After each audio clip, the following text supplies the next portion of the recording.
This is an interesting one actually. And this comes from Mr. Fedora, or our YouTube viewer. He had asked this. I've been told that the kilt, in its present skirt-like design, was actually invented by an Englishman. Is this true? I think you know the story he's referring to. Yeah, Rawlinson or whatever. Rawlinson, yeah.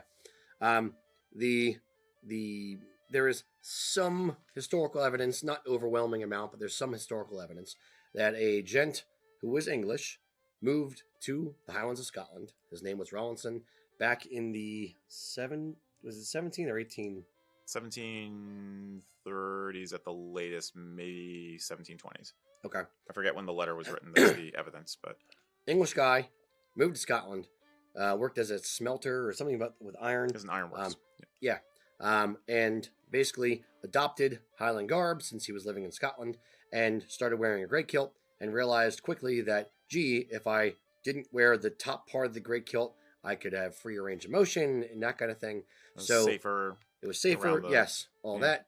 And that is where the story of the kilt was invented by the English comes from. It's partially factually true, but not entirely. And for a couple reasons. One, there is some evidence that a version of the fèileadh, which is the small kilt or half kilt, was already in existence by that point, versus the fèileadh, which is the great kilt, which is the full thing, over the shoulder and that kind of thing. The great kilt was already, woven two small pieces of cloth that were actually spliced together, and that's how you wore it. So ripping the kilt in half, as the story goes with Rawlinson, wouldn't have had to necessarily been done. You just don't sew the pieces together. On top of that, the kilt as it is now is a fully tailored garment, specifically to the people's own measurements. Rawlinson did not push that forward. He was literally, if you give him credit for this stuff, he was only the guy to say, hey, it's cooler if you only wear the bottom half, not the top half. Cooler as in temperature. He didn't tailor the kilt. He didn't do any of that. He didn't invent the kilt as it stood before that. He didn't invent the great kilt. He probably didn't even invent the half kilt. So at best case scenario, he's somebody that affected to some degree the evolution of the kilt. He didn't invent it or make it or whatever. He was just kind of one of the stepping stones along the way at best. I'd say he was probably an example of what other people were doing at the same time. It's just that people remember the story because he was an oddity because he was English. That's fair as well. He was not the first Englishman to try wearing a kilt, by the way. There were other Englishmen who went to Scotland and adopted the dress because they realized it was awesome. And they wanted to fit in with the culture. Yeah. But I suspect that it was kind of just happening in general, just as a practical option. Yeah. Now I think the second part of that story is that there was a duke who saw him doing it and thought that's a good idea, and he started wearing it that way too. And then he became, because he was a person of authority, he was the one who got the fashion rolling.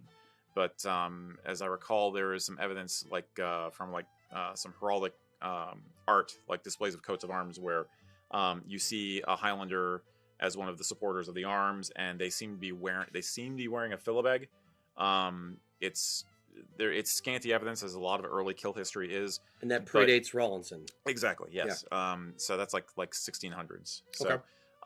So he's I think he's just an example of it happening. But when the popular media, especially the English popular media, gets a hold of something like that, then it's kind of like, oh, hey, check it out.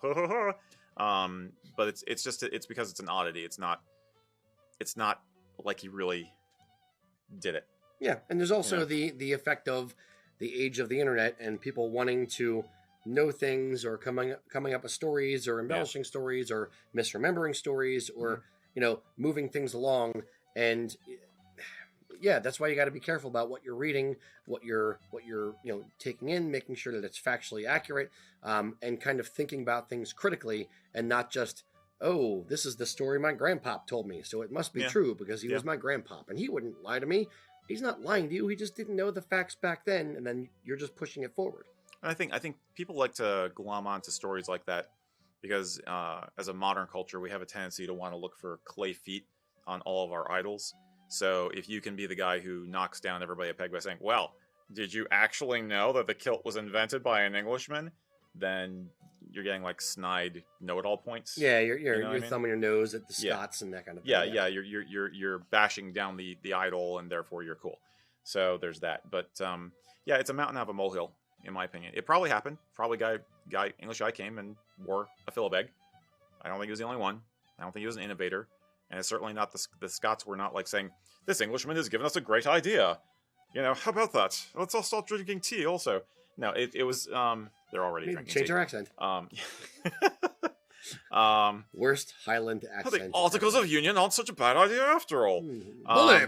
Yes, jolly good. Tally-ho. We're getting worse, not better. I have English ancestry too. I can pick on them. So yeah, but it's an interesting anecdote, but it's just an anecdote. It's not really how he wasn't responsible for the clothing evolving. It was just evolving. You know, times were changing and people had different ideas of what were good options. And there's one thing about the Scots is they like options. Yeah, it's practical. Yeah. Period. Yeah. So if somebody comes up, it doesn't matter to some degree. It doesn't matter who came up with an idea. Who as a people are less practical or more practical than the Scots. Okay. Like literally, it is a practical idea. So when you see a good idea, it doesn't matter who came up with the idea. If it's a good idea, you're going to do it. So whether it's an English guy or whether it's an Englishman in Scotland or whether it was someone else and the English guy got it from him, who cares? Ultimately, it's still a Scottish garment. Period. Yeah.